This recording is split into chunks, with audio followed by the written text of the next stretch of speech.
Welcome everybody to another Voice of Nick show. It's a little different than the kind you might be used to because number one, the whole show would take place in a screen like this. Number two, it's not a video game. This is something I've never done before. We're going to be doing a live producing an audiobook while we stream. I don't plan on doing everything about the book live on air. I've already done a lot of work on this book previously. But to give you a little background, usually when you make an audiobook, you're using somebody's licensed work or whatever. Like somebody else owns the rights and you narrate the book, at least from my perspective as the narrator. In this case, this is a book called The Posthomerica, which is a sequel to, I guess you'd call it a sequel to the Odyssey by Homer. This one came out in 400 AD. It sort of bridges the gap between Odyssey and Iliad. Rather, it's a sequel to the Iliad, and nobody really owns the right. It's out there in the royalty-free situation. So what I'm actually doing, in what is sort of an insanely ambitious move on my part, I'm attempting to produce and release my own edition of the book with my own changes and edits and stuff, as well as my own audiobook narration of it.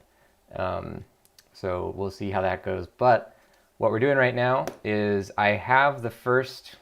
You'll see over here. This is all the stuff in green is stuff that I have copy edited and gone through for formatting and stuff. So what we're going to do here is narrate at least a portion of book one, which is the first sort of chapter of the Posthomerica. Yeah, it's a heck of an undertaking. To give you some context, I guess for the sake of anybody who doesn't know, Greek mythology is pretty crazy, and the story of the Iliad, most of you guys probably know the general story. It's about the War of Troy. The Brad Pitt movie Troy is partially based on the Iliad. But what not a lot of people know who haven't read the Iliad, because I was certainly surprised the first time I read it, is that the Iliad, which is about the war with Troy, actually doesn't cover the entire story of the Trojan War. It only covers, it doesn't even cover, it covers like 1% of the war. And it doesn't even get to the end. So what it does is it ends in the middle of, sort of in the middle of where the Brad Pitt movie is. I don't want to say what happens. Well, you're going to know what happens when we read the Posthomerica. So when Hector is killed and then they do the funeral pyre for Hector, that's the end of the Iliad. Then Homer's next book or whatever is the Odyssey, which is about Odysseus trying to get back from the Trojan War. And all the stuff between that, there's no like Homeric text about it. So this guy Quintus of Smyrna, he created a book in 400 AD that bridges the gap between the two stories. This one picks up exactly where the Iliad leaves off. So let's get to it. Audiobook process, by the way, a lot of people who read or listen to audiobooks, you might be sort of under the impression that it all sort of happens in like one or two takes or whatever. Like it sounds like it's all being read in real time, but there's a lot of revision, a lot of multiple takes. So you're not necessarily going to be listening to what will become the finished audiobook, but you will get an insight into what it's like, and you'll get a preview to it. So keep an eye out for this when it comes out on Audible. Obviously there's no page for it yet because it's not out yet. But if you look for my narrator profile on Audible, The Voice of Nick, you'll see where that will end up when this comes out. Here we go. I'm going to step back. It's weird to be doing a stream without without headphones on.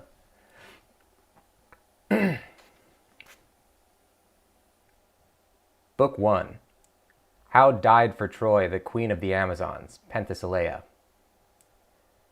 When godlike Hector by Peliades slain passed, and the fire had ravined up his flesh, and earth had veiled his bones, the Trojans then tarried in Priam's city, sore afraid before the might of stout-heart Aeacus' son.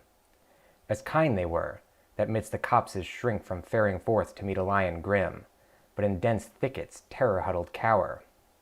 So in their fortress shivered these to see that mighty man. Of those already dead they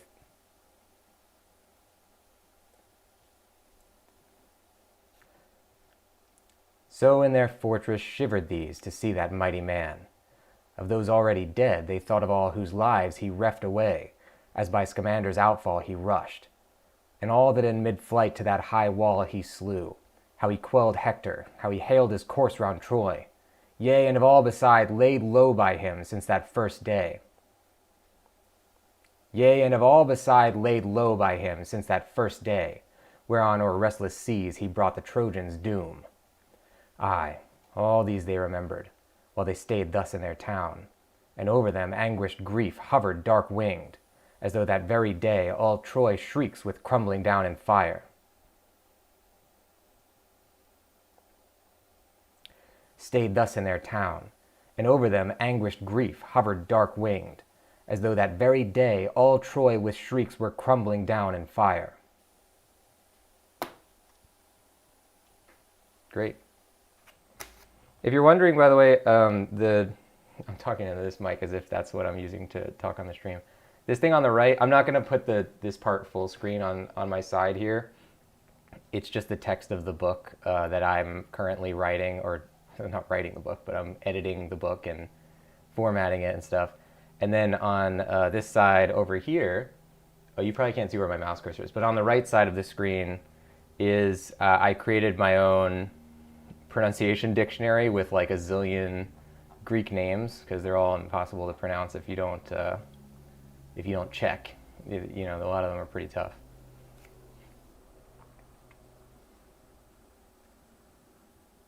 That very day all Troy with shrieks were crumbling down in fire.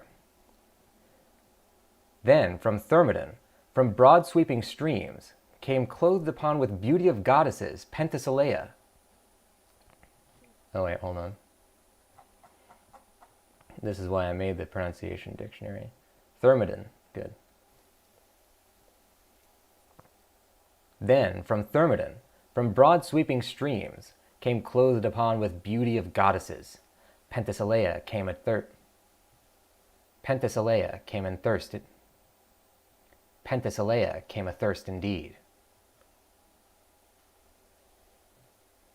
I feel like that shouldn't have a punctuation there.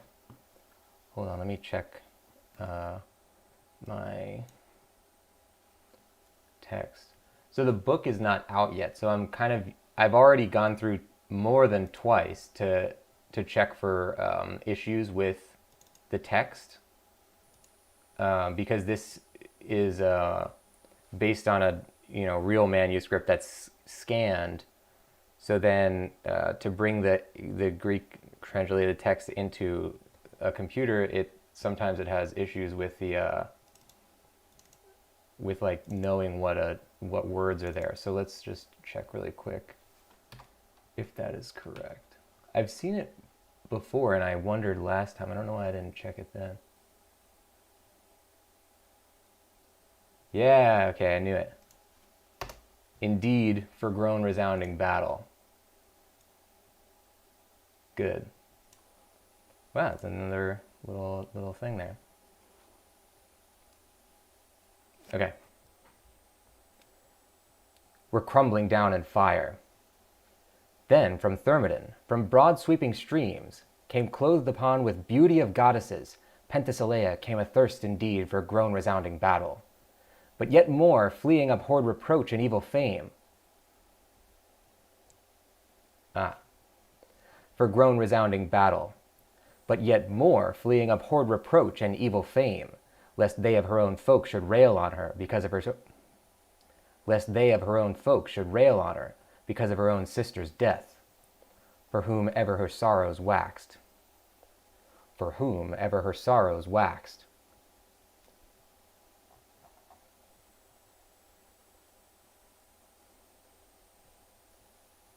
ever her sorrows waxed. Hippolyte, whom she had struck dead with her mighty spear, not of her will, 'twas at a stag she hurled. So came she to the far-famed land of Troy. Yea, and her warrior spirit pricked her on. Yea, and her warrior spirit pricked her on, of murder's dread pollution thus to cleanse her soul.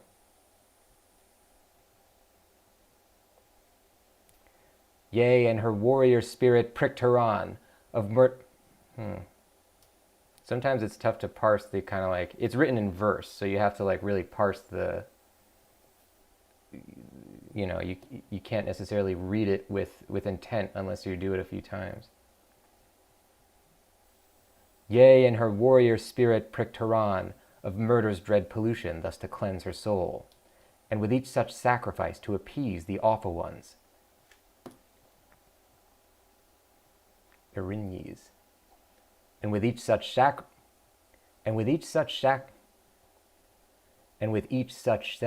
damn, that's hard to say. And with each such Yea, and her warrior spirit pricked her on, of murder's dread pollution, thus to cleanse her soul, and with each such sacrifice to appease the awful ones, the Erinyes, who in wrath for her slain sister straightway haunted her unseen. For ever round the sinner's steps they hover, none may scape those goddesses. And with her, and here we go. Hey, welcome Azur to the show. So we're doing, this is one of my new audiobook projects, which is my own edition of the Posthomerica, which is the story of the fall of Troy, which is an ancient Greek story or whatever about, as you might imagine, the fall of Troy. Because it is, the only reason why I can actually broadcast myself doing the audiobook is because the original, manuscript text that I'm basing it on is not it's royalty free or whatever. It's like out of copyright. So good stuff. We can stream the process. So I've already gone through and edited and done all this, several passes through here, and now we're narrating the first chapter. Okay, so I made a pronunciation guide for this passage because it names like 12 different Greek or Amazon ladies, and it's really hard to pronounce. Okay, here we go.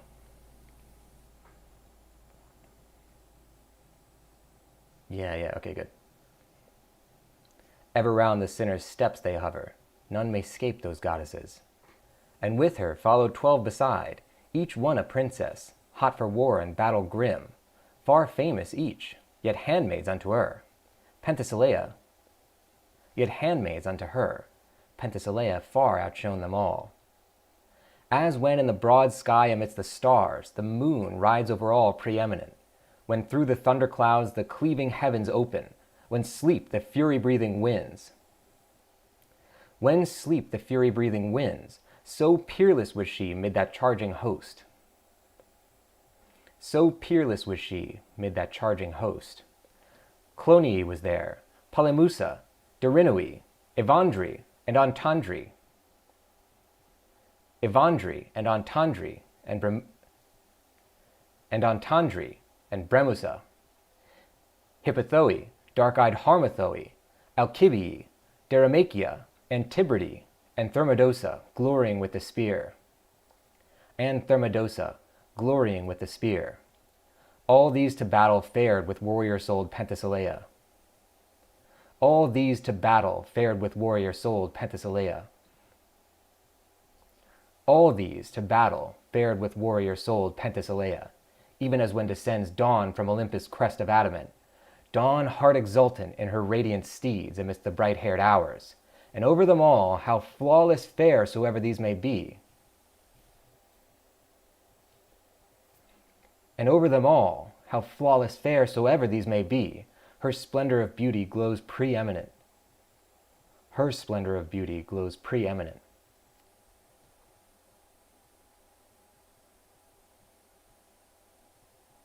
Okay, so we can get rid of this now.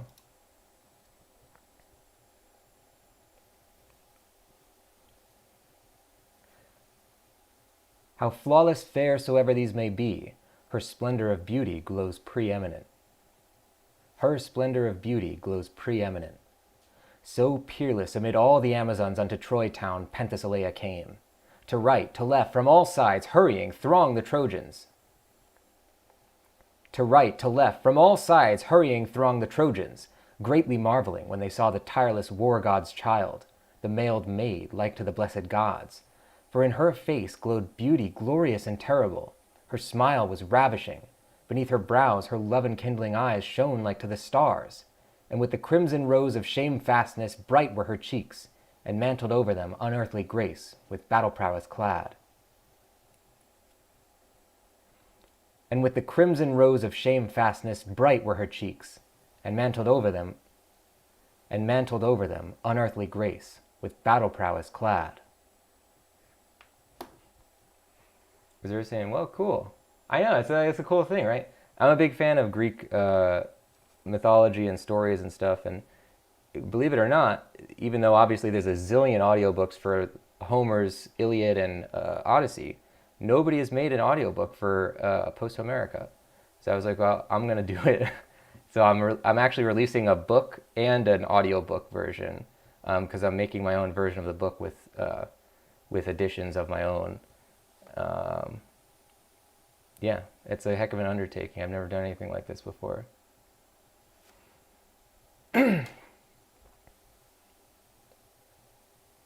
Then joyed Troy's folk. Then joyed Troy's folk, despite past agonies, as when, far gazing from a height, the hinds behold a rainbow spanning the wide sea. As when, far gazing from a height, the hinds behold a rainbow spanning the wide sea, when they be yearning for the heaven-sent shower, when the parched fields be craving for the rain, then the great sky at last is overgloomed, and men see that fair sign of coming wind and imminent rain. And men see that fair sign of coming wind and imminent rain, and seeing they're glad, who for their cornfields plight sore sighted before,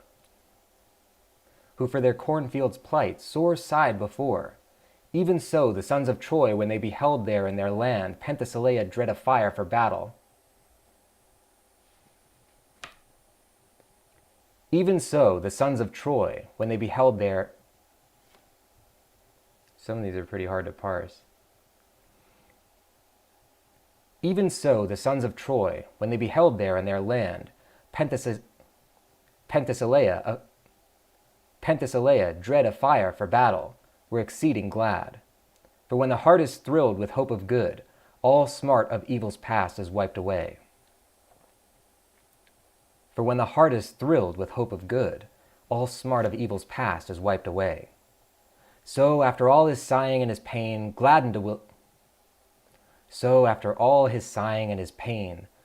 little while was Priam's soul, as when a man who hath suffered many a pang from blinded eyes, sore longing to behold the light, and if he may not, fain would die, then at the last by a cunning leech's skill, or by a god's grace, sees the dawn rose flush, sees the mist rolled back from before his eyes.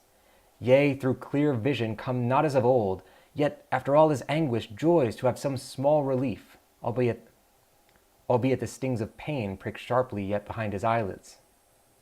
Albeit the stings of pain prick sharply yet beneath his eyelids. So joyed the old king to see that terrible queen, the shadowy joy of one in anguish whelmed for slain sons. Into his halls he led the maid,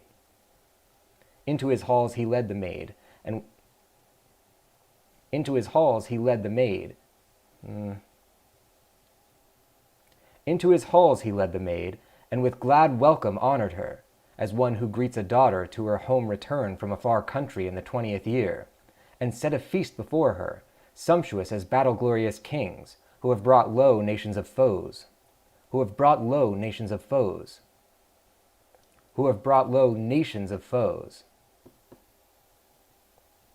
And set a feast before her, sumptuous as battle-glorious kings, who have brought low nations of foes, array in splendor of pomp, with hearts and pride of victory triumphing. And gifts he gave her, costly and fair to see, and pledged him to give many more, so she would save the Trojans from the imminent doom.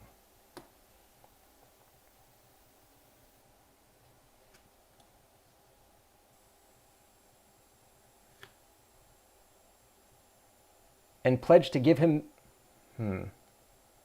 And gifts he gave her, costly and fair to see, and pledged him to give many more, so she would save the Trojans from the imminent doom. And such deeds she promised as no man had hoped for, even to lay Achilles low, to smite the wide host of the Argive men, and cast the brands red flaming on the ships. Ah, fool! But little knew she him, the lord of ashen spears, how far Achilles might...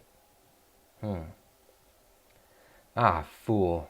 But little knew she him, the lord of ashen spears, how far Achilles' might in warrior-wasting strife overpassed her own.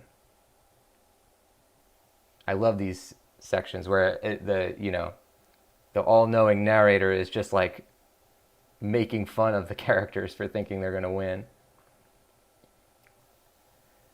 To smite the wide host of the Argive men, and cast the brands red flaming on the ships. Ah, fool! But little knew she him, the lord of ashen spears, how far Achilles' might in warrior-wasting strife overpassed her own.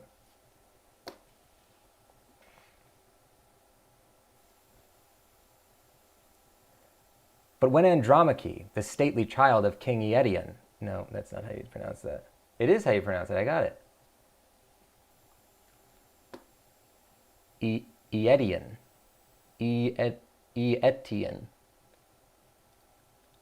But when Andromache, the stately child of King Aetion...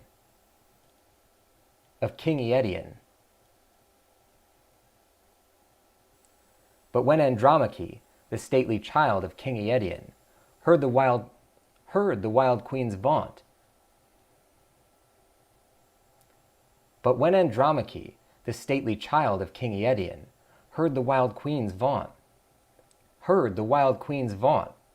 low to her own soul bitterly murmured she, Ah, hapless! Ah, hapless! Why with arrogant heart dost thou speak such great swelling words? No strength is thine to grapple and fight with Peleus' awful son. No strength is thine to grapple and fight with Peleus' awful son. No strength is thine to grapple and fight with Peleus' awful son. Nay, doom and swift death shall he deal to thee. Nay, doom and swift death shall he deal to thee. Alas for thee! What madness thrills thy soul? Fate and the end of death stand hard by thee. Hector was mightier far to wield the spear than thou, yet was for all his prowess slain. Slain for the bitter grief of Troy, whose folk the city through looked on him as a god. My glory and his noble parents' glory was he while he yet lived. My glory and his noble parents' glory was he while he yet lived. Oh, that the earth over my... Oh, that the earth over my dead face had been mounted high, for ever through his throat the breath of life followed the cleaving spear. Or ever through his throat... Oh, that the earth over my dead face had been mounted high, or ever through his throat the breath of life followed the cleaving spear.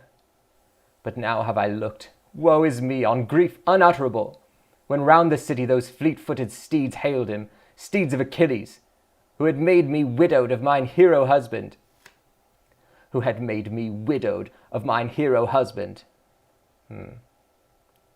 When round the city those fleet-footed steeds hailed? When round the city those fleet-footed steeds hailed him, steeds of Achilles, who had made me widowed of mine hero husband. Damn, it's hard to say. Steeds of Achilles, who had made me widowed of mine hero husband, made my portion bitterness through all my days.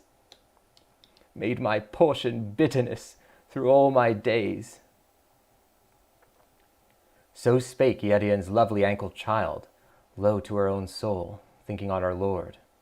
So evermore the faithful-hearted wife nurseth for her law. So evermore the faithful-hearted wife nurseth for her lost love undying grief. Nurseth for her lost love undying grief.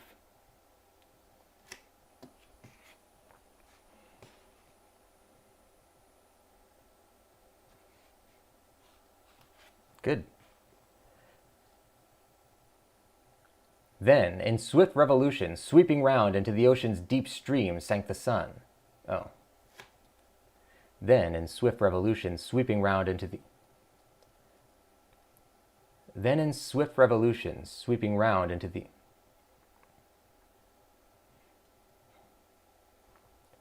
Then, in swift revolution...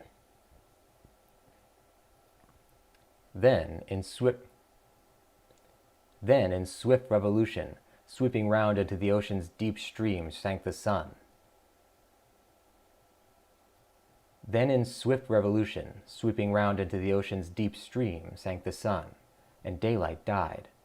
So when the banqueters ceased from the wine cup and the goodly feast, then did the handmaids spread in Priam's halls for Penthesilea, dauntless-souled, the couch heart-cheering, and she laid her down to rest, and slumber mist-like overveiled her eyes, like sweet dew dropping round. From heaven's blue slid the might of a deceitful dream at Pallas Hest. 1, 2. From heaven's blue slid down the might of a deceitful dream at Pallas Hest, that so the warrior maid might see it, and become a curse to Troy and herself. And become a curse to Troy and herself. That so the warrior maid might see it, and become a curse to Troy and herself, when strained her soul to meet the whirlwind of battle. When strained her soul to meet the whirlwind of battle. In this wise the Trito-born, the subtle-souled contrived.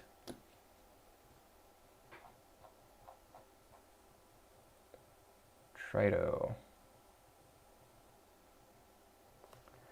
I want to say it's... I didn't write it down. Stand by.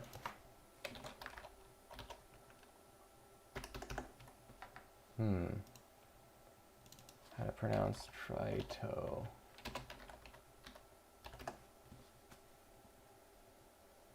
Tritos. Triton.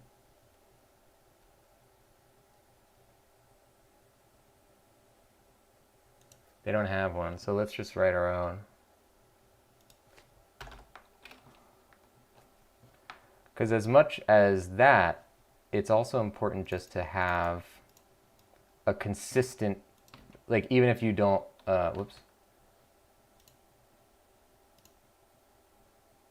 even if you aren't, like you just have to stick with one pronunciation so you don't say it differently.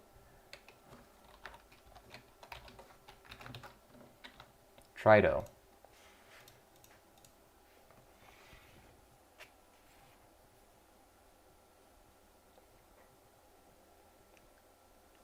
And to herself, when strained her soul to meet the whirlwind of battle.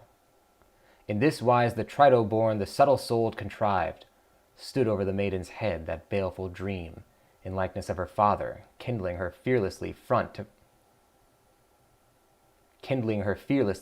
front, to meet and fight fleet-foot Achilles.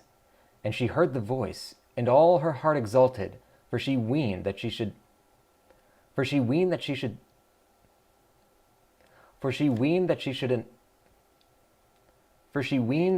on dawning day achieve a mighty deed in battle's deadly toil. Ah, fool, who trusted for her sorrow a dream out of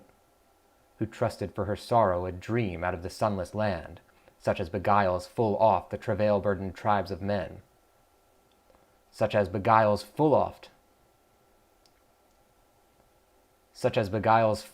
the travail-burdened tribes of men, whispering mocking lies in sleeping ears. And to the battle's travail lured her then. and to the battle's travail lured her then. Am I pronouncing travail right? Travail. Yeah. That is, a lot of times you find out by being a narrator that you don't know how basic words are pronounced because you don't typically hear them said.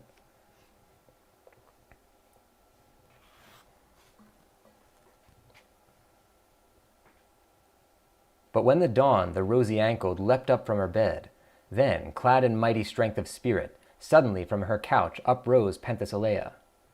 Then did she array her shoulders and those wondrous-fashioned arms given her of the war-god.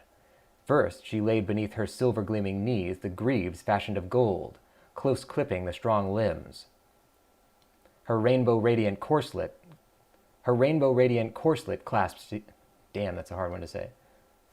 Her rainbow-radiant corslet clasped she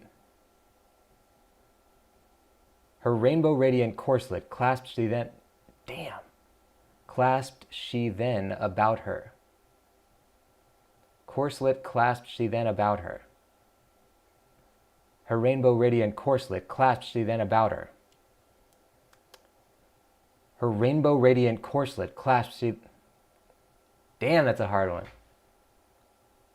Her rainbow-radiant corslet clasped she then about her. Her rainbow-radiant corslet clasped she then... Clasped she... clasped she then about her. Her rainbow-radiant corslet clasped she then about her. Clasped she then about her.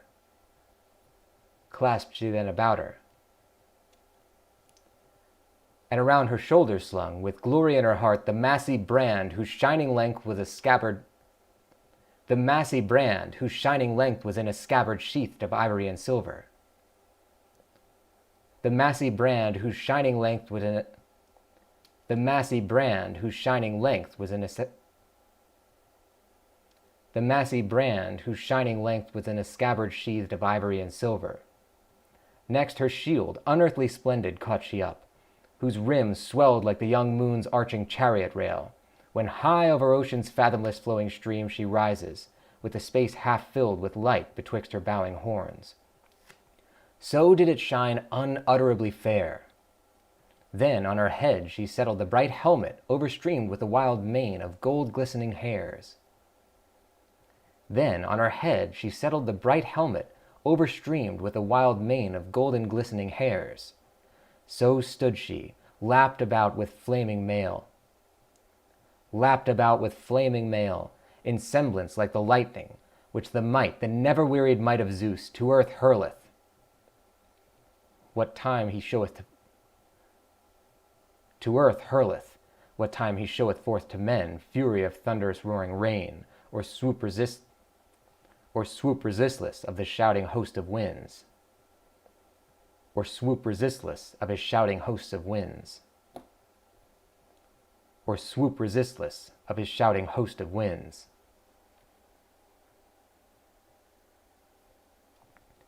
Then in hot haste forth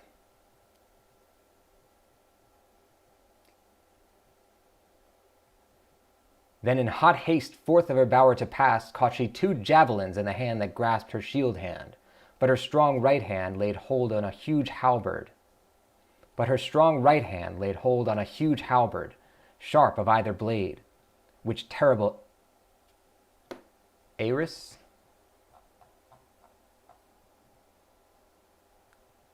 Eris. Sounds like Eric is what I wrote down.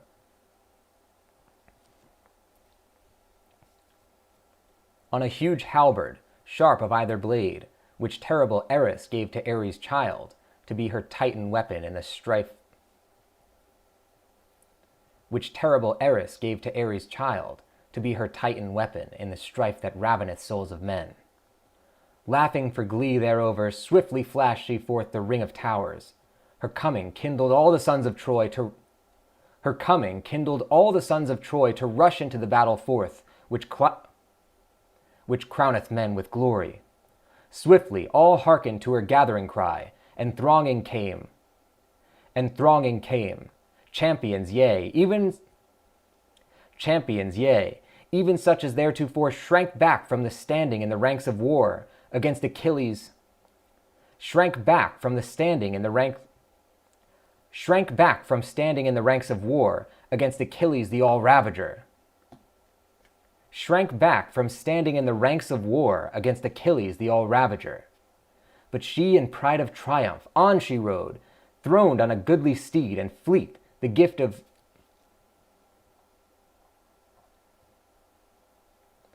Oreithyia.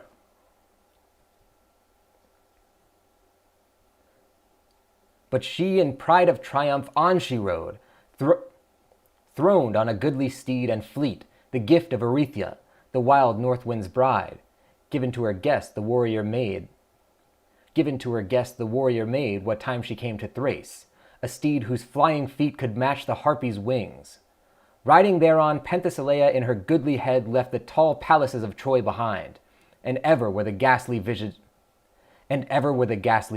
fates thrusting her on into the battle, doomed to be her first against the Greeks, and last. Doomed to be her first against the Greeks, and last. To right, to left, with unreturning feet, the Trojan thousands followed to the fray, the pitiless fray that death-doomed warrior made. To right, to left, with unreturning feet, the Trojan thousands followed to the fray, the pitiless fray that death-doomed warrior made, followed in throngs, as follow sheep the ram. Followed in throngs, as follow sheep the ram. As follow sheep the ram. As follow sheep the ram that by shepherds. Damn, that's a hard one. As follow sheep the ram that by the shepherd's art strides before all. So followed they with battle fury filled, strong Trojans and wild-hearted Amazons.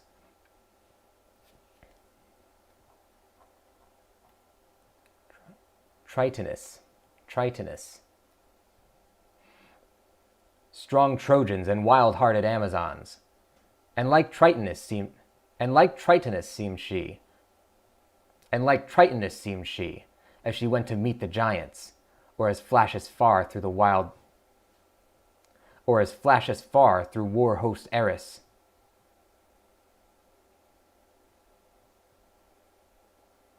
Oh, I see. And like Tritonus seemed she, as she went to meet the giants, or as flashes far through war host Eris. Waker of onset shouts. So mighty in the Trojans' midst she seemed. So mighty in the Trojans' midst she seemed. So mighty in the Trojans' midst she seemed. Damn. So mighty in the Trojans' midst she... or as flashes far through war host Eris, waker of onset shouts. So mighty in the Trojans' midst she... So mighty in the Trojans' midst she seemed, Penthesilea of the flying feet.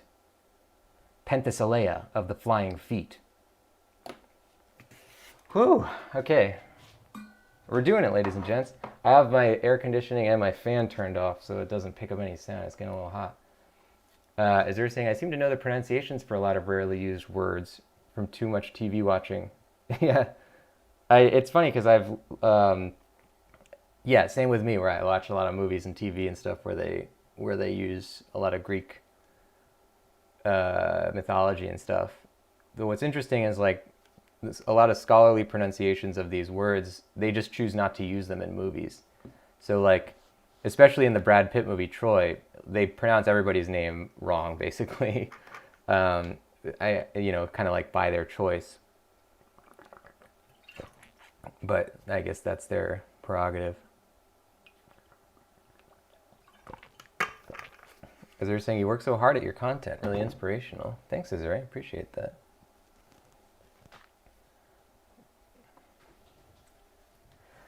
Whew. Yeah, this one's. I've never done anything like this where it's not only a narration, but also I'm like creating the text or like formatting the text and going through it for errors, and I have to make all the pronunciation sheets and stuff. because there's no author who knows how it's, done, or rights holder or whatever. It's a totally new process for me, but it's pretty fun. A lot of work, but it's a lot of fun. Whew. I might have to turn the air conditioning back on. Hopefully it won't pick up, but we'll see how it goes. My hair is starting to like wilt from like all the all the hair gel is coming out of it.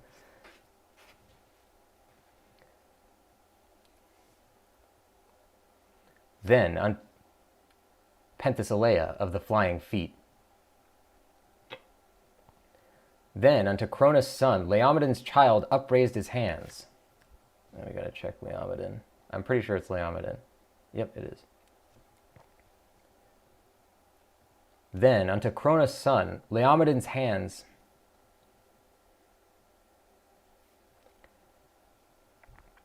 Then unto Cronus' son, Laomedon's child upraised his hands, his sorrow burdened. Oh, yeah, okay. Then unto Cronus' son, Laomedon's child upraised his hands, his sorrow burdened hands,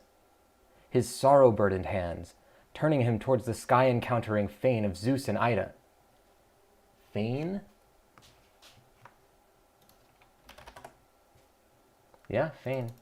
A lot of archaic words that seem like typos, but they're actually just real words. New translations typically remove those and change them into something else, but I'm working off the Arthur Way translation, which is kind of like intentionally made to be in Old English, which I think is cool. And also I have the rights to it. But yeah, there's a lot of words where I sit there and I think like, are they trying to say fame? Or like the word corpse is in archaic English, there's a word corse, C-O-R-S-E, which means corpse. But I didn't know that, yeah. There's a lot of stuff like that. Then unto Cronus' son, Laomedon's child upraised his hands, his sorrow burdened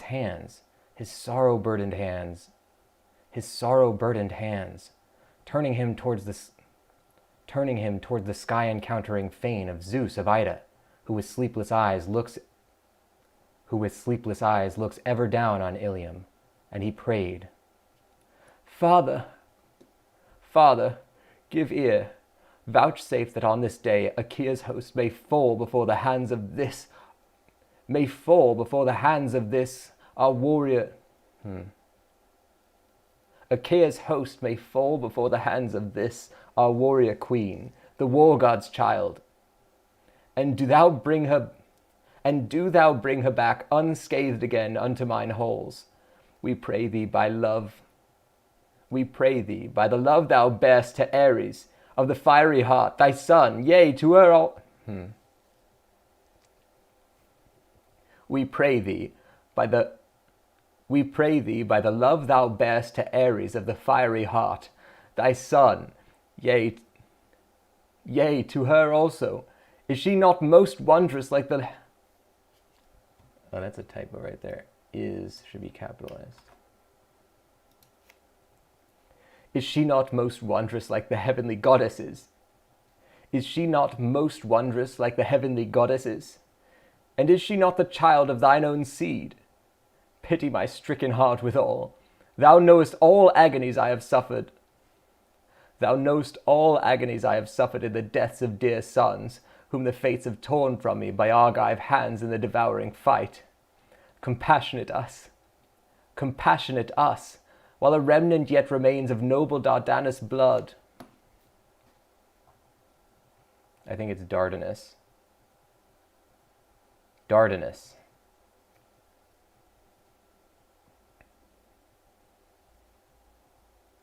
While a remnant yet remains of noble Dardan. Damn, I keep saying it. While a remnant yet remains of noble Dardanus blood, while yet this city stands unwasted, let us know from ghastly slaughter,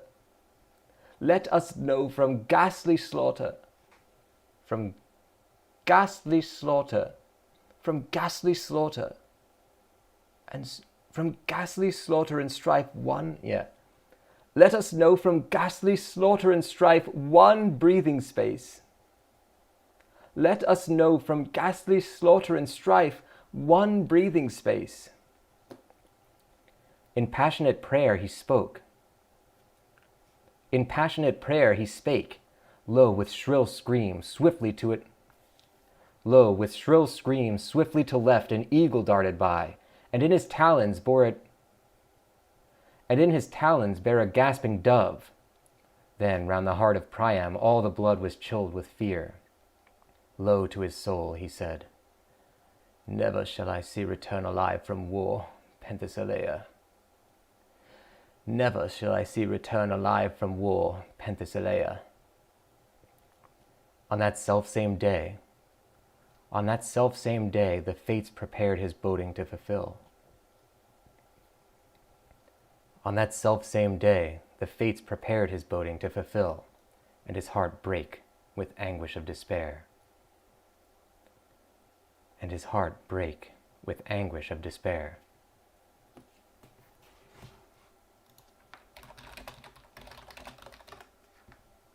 Break.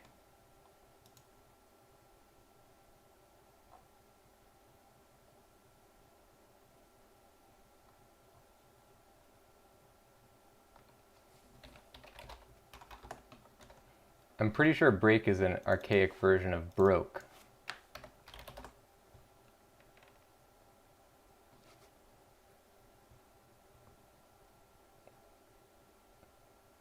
I'm pretty sure it is.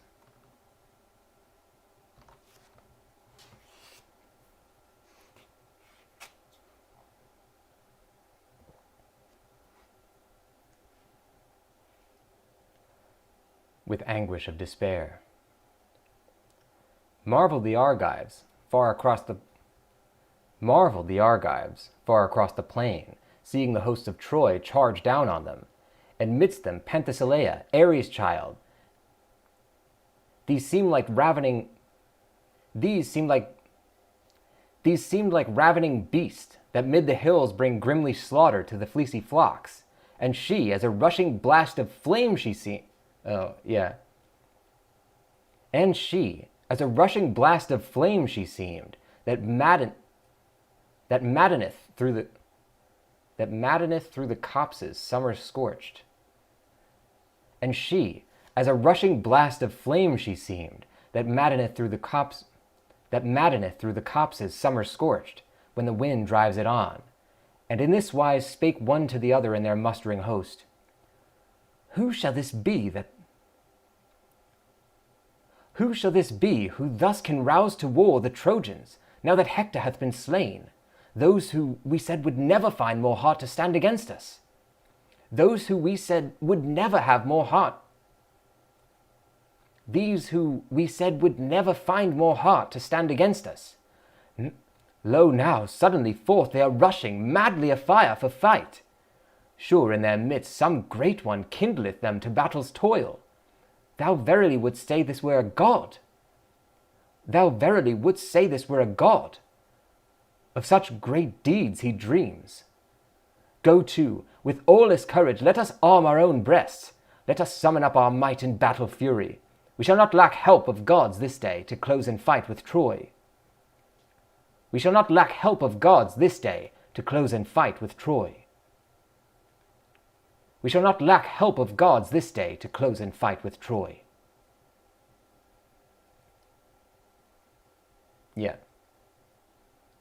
We shall not lack help of gods this day to close in fight with Troy. So cried they, and their flashing battle gear cast they. So cried they, and their flashing battle gear cast they about them. Forth the ships they poured, clad in the rage.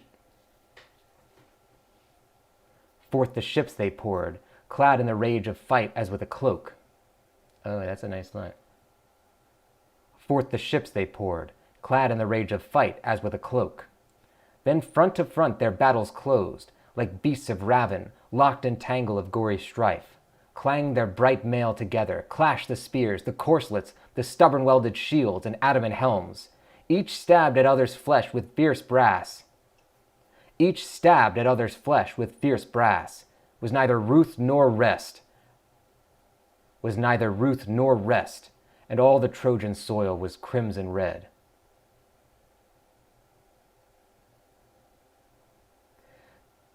Then front to front their battles closed, like beasts of ravin locked in tangle of gory strife.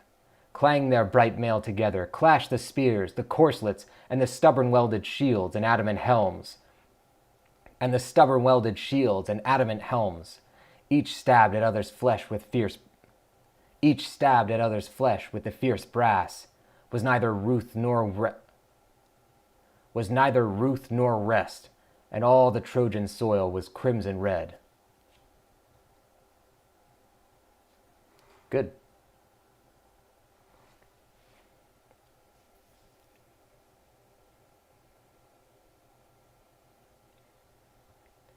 Then first Penthesilea smote and slew Molion. Oh yeah, for this part, let's make another custom piece of text. So when it's a thing like this where they name drop like 50 characters in a row,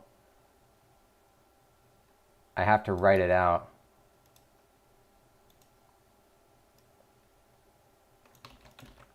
Oh, there's some juicy parts in this too. Okay, Molion.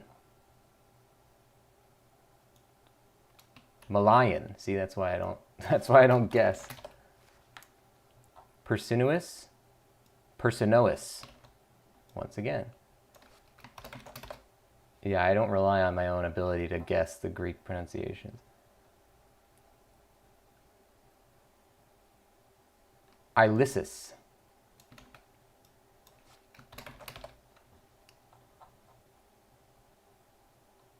Antitheus. So these aren't necessarily the Greek pronunciations, but like the way that they are meant to be pronounced by an English speaker, you know, in its intent, as close as I can find. If not, then I sort of try to use my best judgment. Laernus.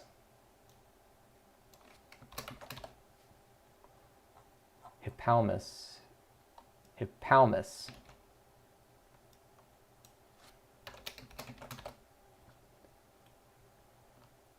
Haeman. Yeah, this is a lot of names right here. Elasippus.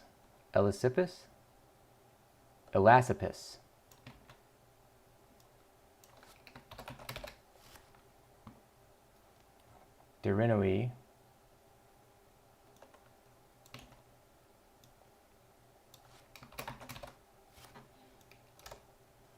Laogenus.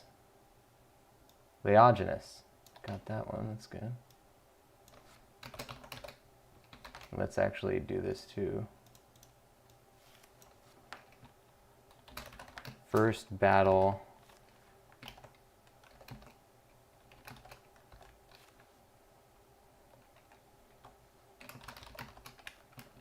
Let's format it like this.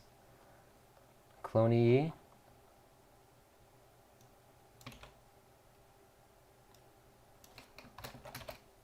Menippus. Menippus. Once again, that's why I don't guess.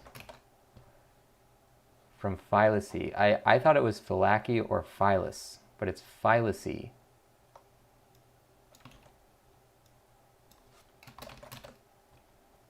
Protesilaus.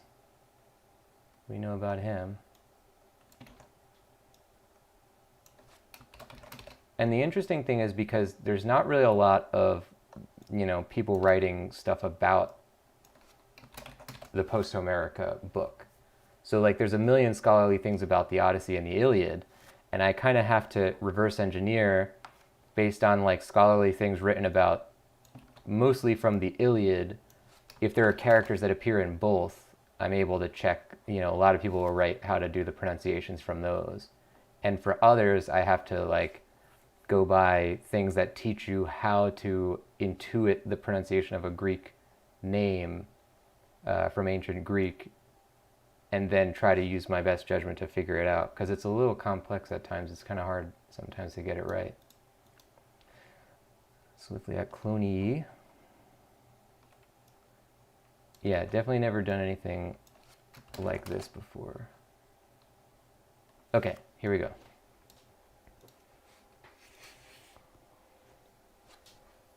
One, two, three. Let's make a new recording for this too. Done. One, two, three. And all the Trojan soil was crimson red. Then first Penthesilea smote and slew Melion. Now Persinous falls, and now Ilysus. Oh, and now Ilysus. And now Ilysus reeled Antitheus neath her reeled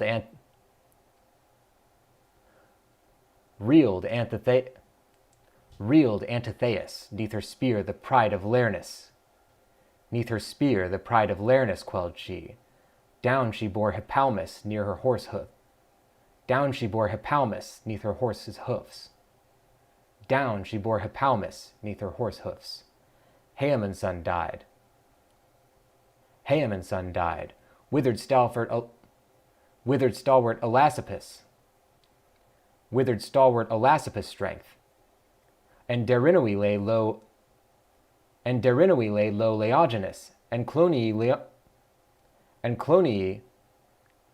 Menippus, him who sailed long since from Phylace. Him who sailed long since from Phylace, led by his lord Protesilaus to the war with Troy. Then was Podarces, son of Iphiclus. Heart wrung with ruth and wrath to see him lie dead, of all battle comrades best beloved. Swiftly at Clonee he hurled. The maid, fair as a goddess, plunged the unswerving lance twixt hip and hip, and rushed the dark blood forth. Oh, he got her. Okay, wait, I screwed that up. Oh, I see. I see how I messed that up.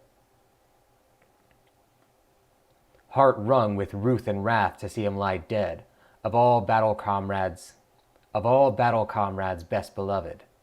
Swiftly at Clonee he hurled. Swiftly at Clonee he hurled. The maid fair as a goddess, plunged the unswerving lance twixt hip and hip, and rushed the dark blood forth. After the spear. Oh, okay. Plunged the unswerving lance twixt hip and hip, and rushed the dark blood forth after the spear. And all her bowels gushed out. The dark blood forth after the spear, and all her bowels gushed out.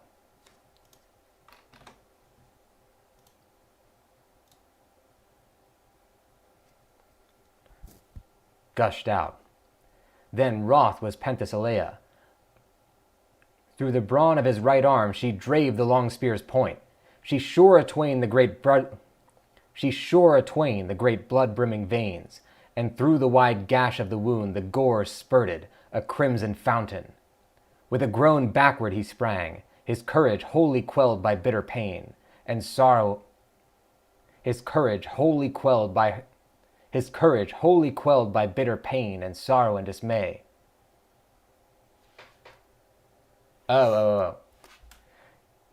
His courage wholly quelled by bitter pain, and sorrow and dismay thrilled as he fled his men of Phylace. Aha.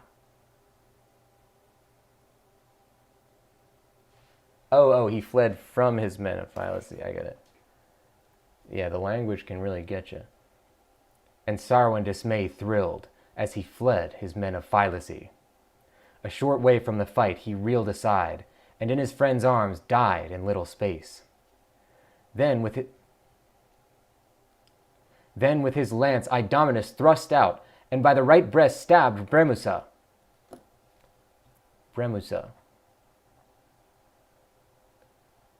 Who is this one? Idomeneus. Oh, I totally screwed that up. Idomonius. I'm not even reading it.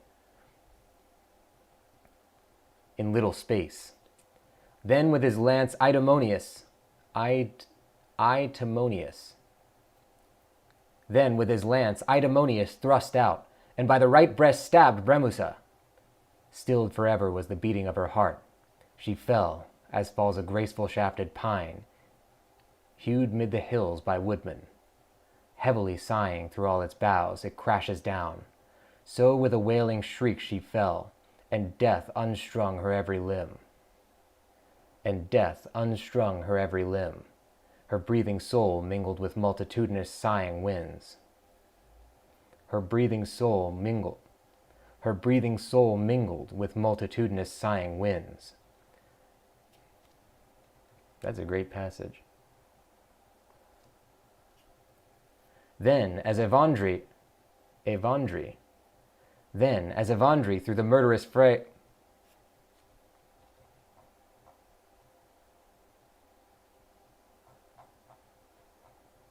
wow, this is a long one. Okay, hold on.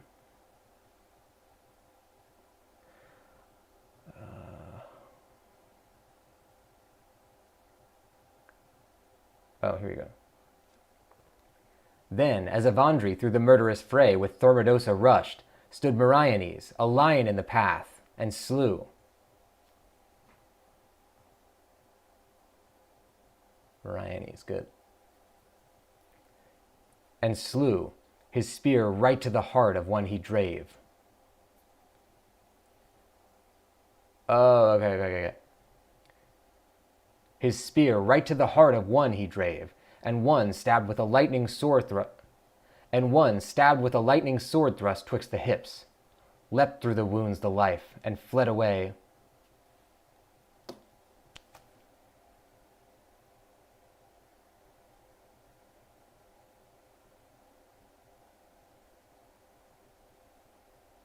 So he killed them?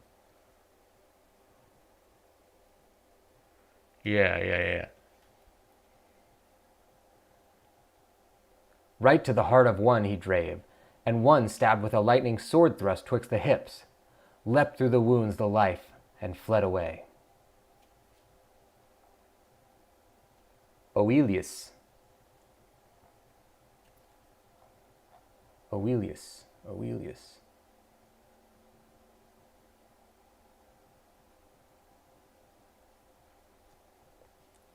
And fled away.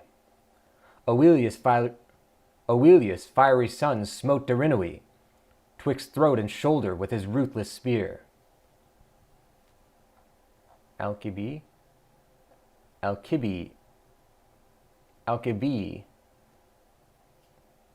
with his ruthless spear. And on Alcibi Tydeus' terrible son swooped, and on Derimacheia. Tydeus.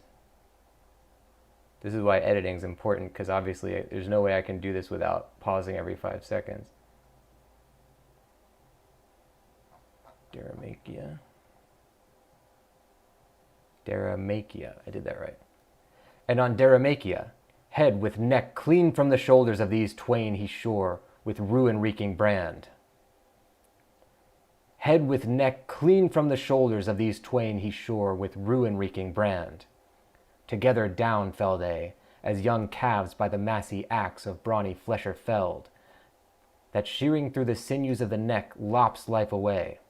So by the hands of Tydeus' son laid low upon the Trojan plain, far, far away from their own highland home they fell. Far, far away from their own highland home they fell. Nor these alone died, for the might of Sthenelus down on them. Sthenelus. Cabirus.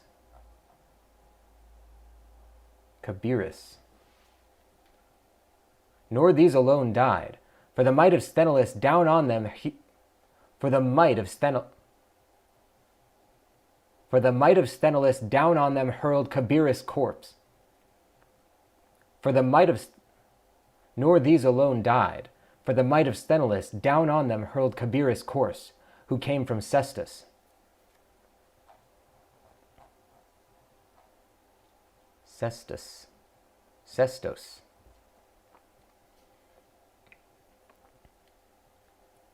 who came from Sestos, clear to who came from Sestos, who came from Sestos, keen to fight the Argive foe, but never saw his fatherland again. Then was the heart of Paris filled with wrath for a friend slain. Full upon Sthenelus aimed he a shaft death-winged, yet touched him not, despite his thirst for vengeance. Otherwhere the arrow glanced aside, and carried death whither the stern fates guided its fierce wing, and slew Evenor?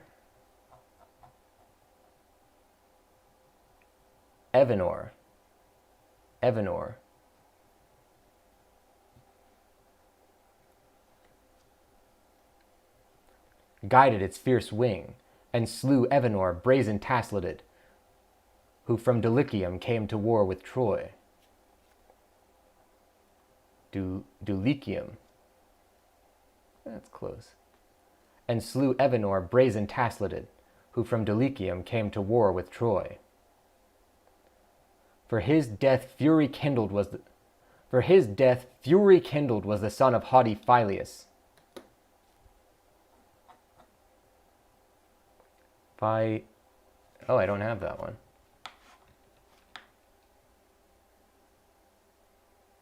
Phyleus.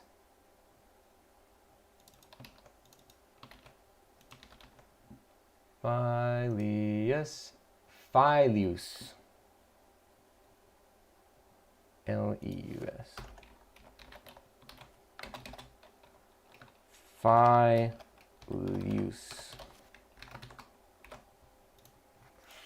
I don't really pronounce it. That's kind of like a Greek way to pronounce it. I don't really say Leus, but I keep it in there in case I need to know. 1, 2, 3. Who from Dulichium came to war with Troy. For his death fury kindled was the son of haughty Phyleus. As a lion leaps upon the flock, so swiftly rushed he.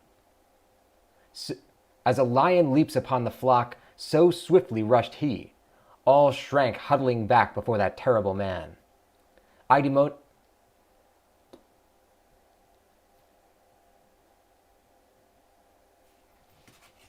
Oh yeah, we gotta write these down.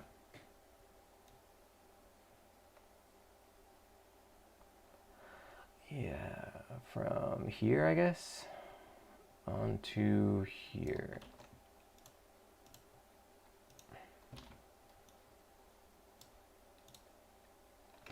Let's save this as 3.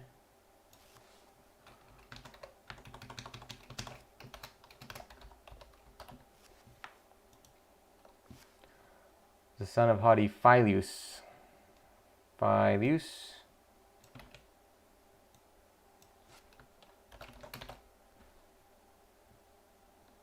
Yeah, because I can do it when there's like only a couple names, because I can edit that together.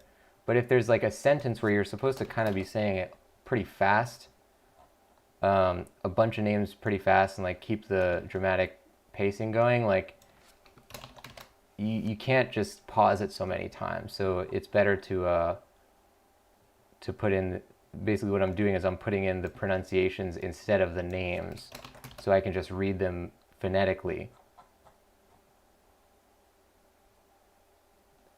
Miletus. We should say all the names too. Phyleus, Idomonius, Hippalmus, Agelaeus,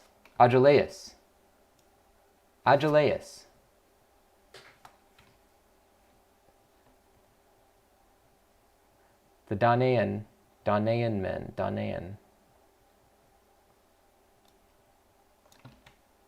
Some places write it as Danian, but I don't think that sounds right to me. That's where sometimes you have to just take your own pronunciation.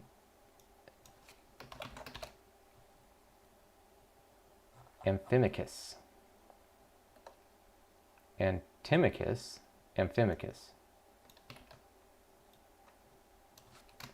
A lot of names.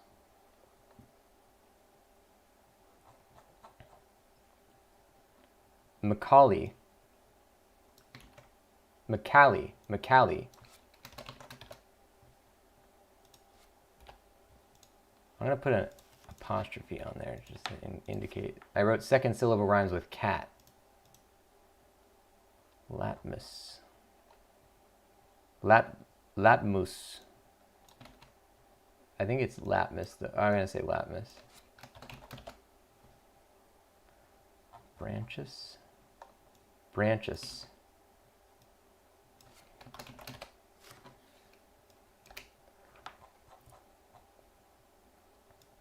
Ponermus.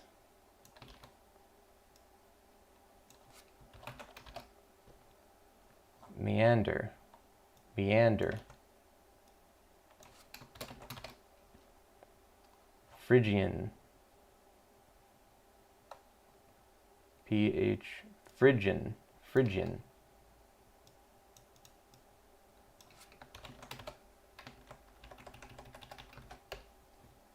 Myriad flocks. Carrion? Carrion.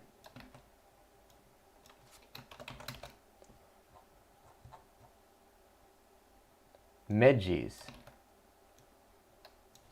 Okay, good. Save. Whew, this is tough stuff. Who from Dulichium came to war with Troy. For his death fury kindled was the son of haughty Phyleus. As a lion leaps upon the flock, so swiftly rushed he. All shrank huddling back before that terrible man. Idomeneus he slew, and Hippalmus' son, Agelaus. From Mylius brought they war against the Danaan men by Nastes led. The godlike Amphimachus mighty souled. The godlike and Amphimachus mighty souled.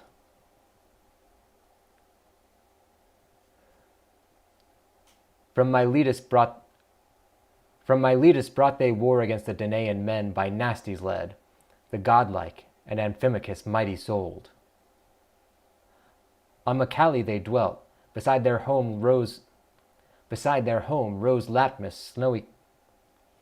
Beside their home rose Latmus snowy crests, stretched the long glens of branches, and Panormus water meads. Stretched the long snowy crests, stretched the long glens of branches and Panormus water meads. Meanders flood rolling deep swept thereby. Meanders flood deep rolling swept thereby, which from the Phrygians uplands pastured over by myriad flocks, around 1,000 forelands curls, swirls, and drives his hurrying ripples on. Yeah, that's right. Meanders flood deep rolling swept thereby, which from the Phrygian Phrygians or Phrygian?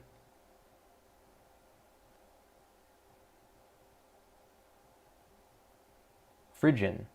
Oh, I accidentally put Phrygian. PH. Phrygian. Good.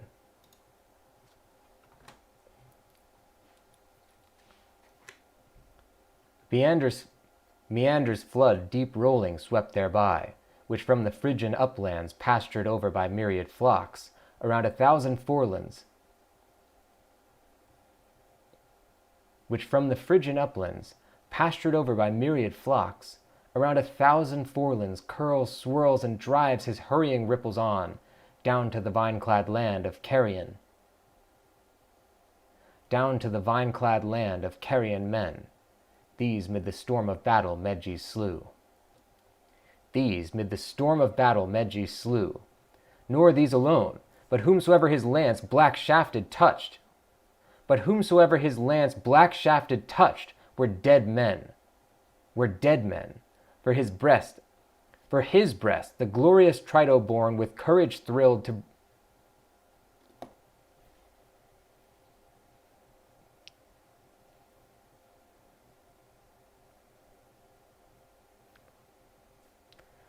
with courage, thrilled to bring to all his foes the day of doom. Yeah. Black shafted touched were dead men. Nor these alone, but whomsoever his lance black shafted touched, were dead men. For his breast the glorious Trido born with courage, thrilled to bring all his foes the day of doom. That's a tough sentence to say. Polypedes.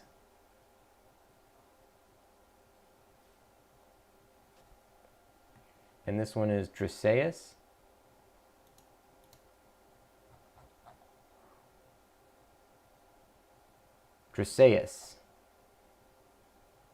Nera.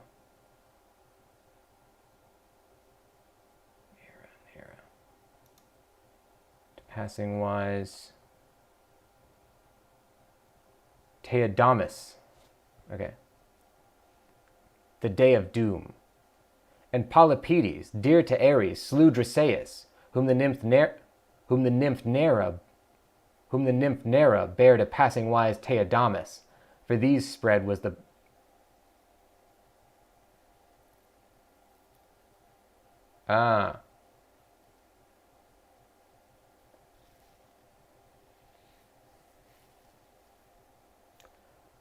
And Polypedes, dear to Ares, slew Drisseus, whom the nymph Nera bare.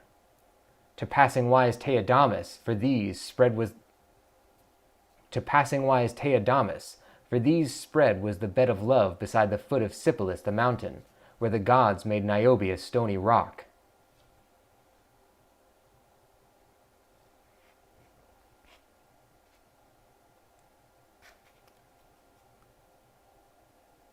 The gods made Niobe a stony rock, wherefrom tears ever stream, high up the rugged crag. Wherefrom tears ever stream, high up the rugged crag bows as one weeping, high up the rugged crag bows as one weeping, waterfalls cry from far echoing Hermus.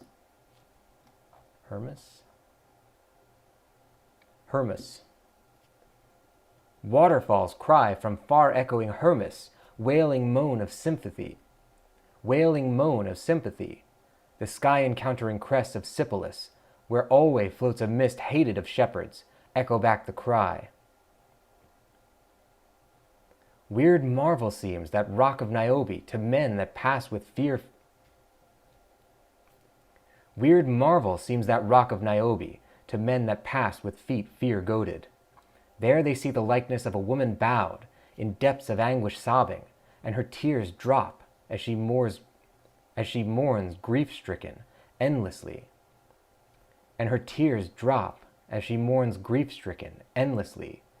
Yea, thou wouldst say that verily so it was.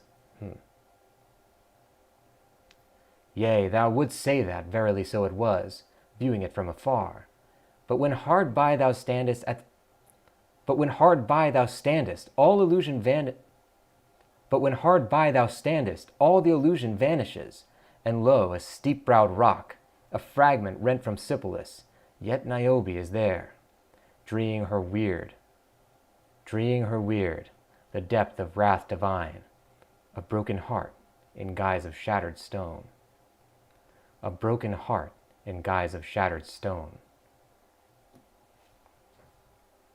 Good. Oh, baby, it is hot in here.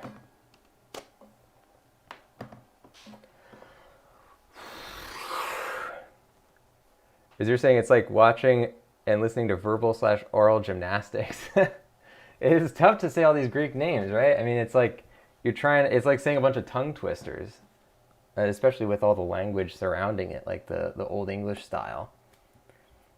Okay, so narration-wise, I'm going to write this down on a document. Let's just write it on this document, I guess.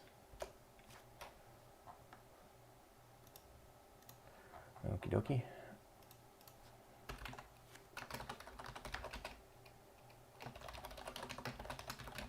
What page are we on? This is page 18.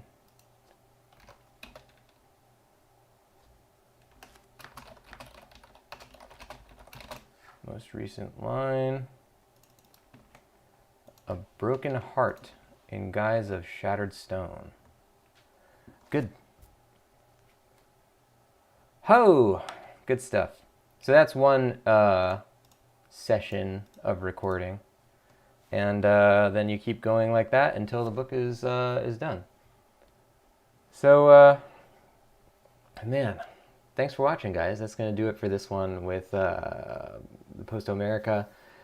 Book's not out yet. It's coming soon to Amazon in text-based book form, as well as on Audible as an audiobook, which is what we're recording today. So keep your eyes out for that. You can't find pages for them in the store yet because they're not made yet. We're making them now. But if you want to keep up with it, you can go on Audible and look for my narrator page. It's called The Voice of Nick. If you search that, you can click on my narrator profile and check back for updates every once in a while to see when this book comes out. And if you enjoyed this show of making the book, then see how the proper thing turns out when it's all edited together and you don't have to hear me keep redoing all the lines. So thanks for watching, guys. I'll see you on the next one. And thanks to Zur for hanging out during the show as well. It's like watching a Dark Souls big boss battle. Yeah, that's a heck of a... It is a bit of a boss battle of a book. Oh yeah, I should make a command to find my narrator page for anybody who wants. If you want to find the existing audiobooks, I should mention, thank you Zur for reminding me. I've already narrated 2 audiobooks on Audible. You can find them by searching, I think, audiobook in the chat. That's the command. You'll find the audiobooks on there. Thanks for watching, guys. I'll see you next time. Bye-bye.